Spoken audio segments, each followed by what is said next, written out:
Bakal nyusul Indra Kents, Nodiwa Geng ngaku jadi nelayan berhenti jadi afiliator, ia sebut bertahan hidup. Hebohnya kasus penangkapan Indra Kents dan Doni Salmanan membuat kasus penipuan kerap diperbincangkan.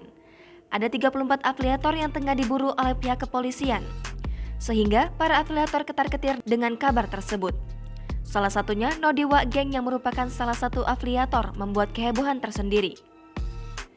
Nodiwa Geng yang bakal dipanggil polisi tiba-tiba mengaku miskin dan mundur jadi afiliator, dilansir Instagram rumpi_gosip pada Selasa 15 Maret 2022.